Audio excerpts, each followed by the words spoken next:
well. It was ugly. It was undisciplined at times. It was just not the win that I think most Eagles fans feel comfortable with. But at the end of the day, a win is a win, and the Philadelphia Eagles rise to 1-0 on the season after knocking off the Dallas Cowboys 24-20. Welcome to the Birds Nest Podcast. I'm Joe Donahue. Thank you so much for joining us as the Eagles pull out a victory over the division rival Dallas Cowboys. And when I say pull out a victory, I mean pulled out a victory like a rabbit out of a hat, because this game did not feel like the Eagles were going to win this game.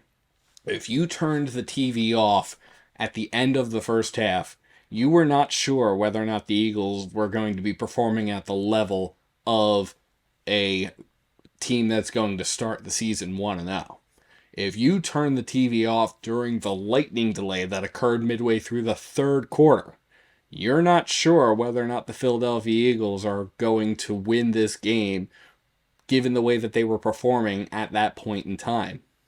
Now, there was a lot of excitement building for today's game. I was down at the sports complex today, and you could really feel the anticipation. Dallas Week always hits different in Philly, and the fact that Dallas Week was combined with the season opener, which was also combined with the fact that the Eagles unveiled the banner, was a huge, really just booster for this fan base. It really required you to hang on to the end, and it was definitely nerve-wracking at times, and it just really wasn't a win that left you feeling all that great at the end of the day.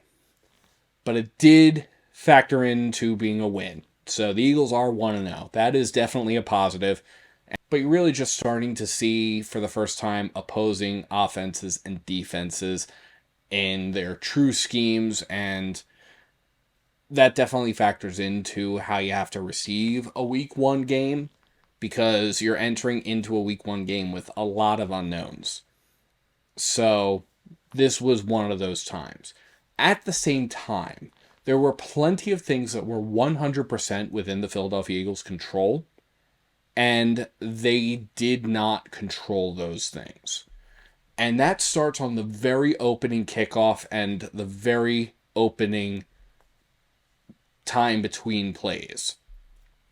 The Eagles kicked off the ball, and it was received by Dallas, and so the Cowboys offense and the Eagles defense came out onto the field. Dak Prescott may have spit in Jalen Carter's direction. That is questionable. What is not questionable, because Jalen Carter was flagged for this, was that Jalen Carter responded in kind, spitting directly back towards Dak Prescott, which caused him to get flagged for an unsportsmanlike conduct foul, which also resulted in him being thrown out of the game. Now, friend of the show and pool reporter for the Philadelphia Eagles, Zach Berman, caught up with referee Sean Smith, who explained why Jalen Carter was thrown out. Basically, it was because Jalen Carter committed a non-football act, which caused him to be disqualified from the game. So we're 6 seconds in. The Eagles are down their best defensive player. The Eagles are also down Ben Van Sumeren, who does make a lot of contributions on special teams. He got injured during the game, and he's also a fullback, so he makes offensive contributions as well. So it's already not shaping up to be a great game.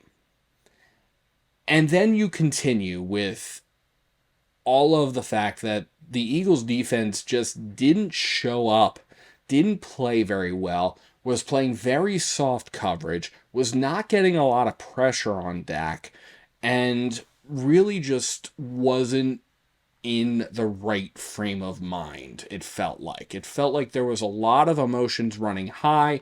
It felt like there was all kinds of just added nonsense going on that was contributing to everything, and there was a lot of the Eagles' defense's youth showing. The Eagles' average defensive age is 24.9 years old. So there's definitely some stuff going on there. So the fact that the Philadelphia Eagles just didn't play very disciplined football honestly is really surprising given the importance that Nick Sirianni stresses when it comes to discipline, given the importance that Vic Fangio stresses on discipline. At the end of the day, the Philadelphia Eagles were penalized 9 times, which cost them 110 yards. It also gave the Cowboys 6 first downs. Most of those 9 penalties came on defensive penalties. So a lot of that was on the defense. There were very few offensive penalties. Meanwhile, the Cowboys were penalized 4 times for 42 yards. So that already right there is a telling statistic. So at the end of the day, this was just a challenge. But at the same time, we can look at some positives here. And the positives do mean that we have to give Vic Fangio quite a bit of credit here. Because Vic Fangio made some serious adjustments during the halftime period, and probably also during the lightning delay that occurred midway through the third quarter. The Dallas Cowboys started the game, their drives ended touchdown, touchdown, field goal, field goal. And then that was their first half drives. Touchdown, touchdown, field goal, field goal. In the second half, their drives went fumble forced by Jahad Campbell and Byron Young, and it was recovered by Quinyon Mitchell. And then it was punt, turnover on downs. And that was the game. So the fact that the Cowboys did not score at all in the second half is a real testament to the coaching staff and the team's ability to make the important adjustments. Now, when it comes to the offense, Jalen Hurts was doing all right.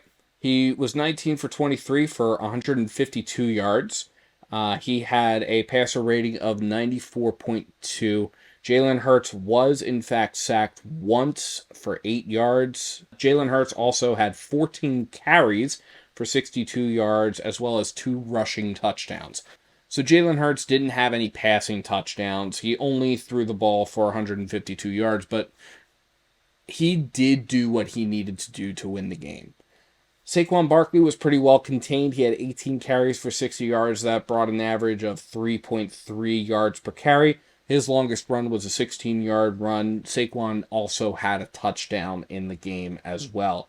We did see some action from Will Shipley and A.J. Dillon. Will Shipley, who left the game midway through with an injury, had 3 carries for 26 yards, and then A.J. Dillon had 3 carries for 10 yards. So there was definitely a lot of good going on in the run game. The Eagles were continuing to commit to the run, which is always a promising sign. The Eagles' receiving core also factored in very nicely as well.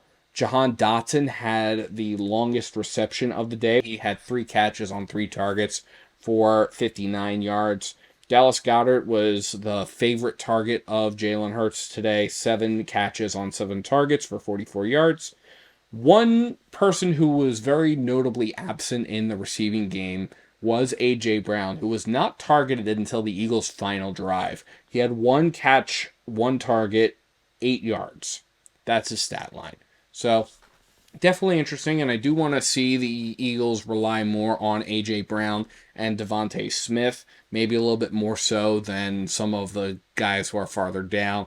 We noticed that a lot at the beginning of last season, and it was not necessarily the best look.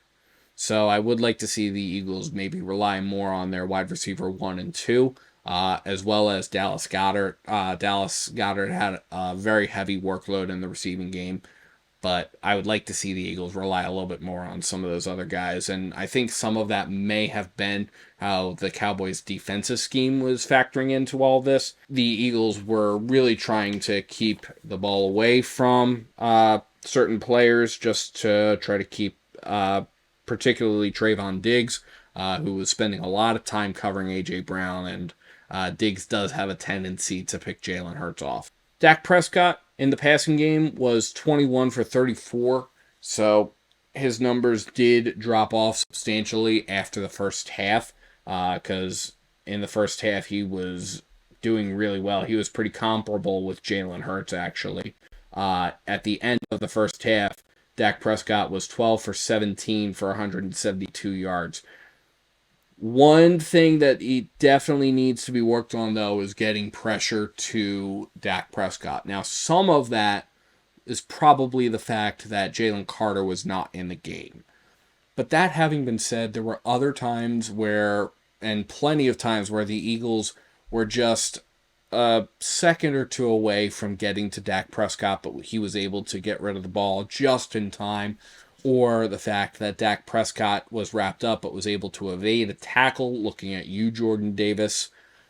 There were a number of times where things like that occurred, and that is definitely something that needs to be worked on as the Eagles take some extra time and really buckle down and get ready to play the Chiefs in a couple of Sundays from now, because the Eagles don't play again until week 2. They'll play the Chiefs next week on Sunday. Now, the big threat for the Cowboys was the ground game as well.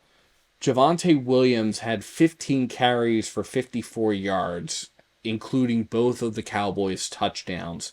But at the end of the day, why the Eagles won this game is because the Eagles coaching staff made the adjustments that were necessary to accommodate for the fact that one of the Eagles' best players, especially one of the Eagles' best players on the defensive side of the football, made himself not available for this game. A number of other players had to leave the game due to injury, and the Eagles were able to capitalize on a few really, really fortunate errors by the Cowboys. Notably, the fact that the Cowboys had the game's only giveaway, and the fact that at the very end of the game, Dak Prescott and CeeDee Lamb simply could not connect. There were a number of balls that were very catchable, and CeeDee Lamb was unable to haul them in. That last one was probably the toughest out of it. Maybe not the most catchable ball out there, but it was still catchable for somebody who's being paid millions of dollars to catch that football. The Eagles were able to capitalize on mistakes that the Cowboys made, and that's why the Eagles are sitting at 1-0. So there's definitely a lot to work on, and Nick Sirianni alludes to this following the game. A lot to clean up, some positives, some negatives, more negatives than I would like. But it's always, some weird circumstances tonight, and I'm glad we came out with the win.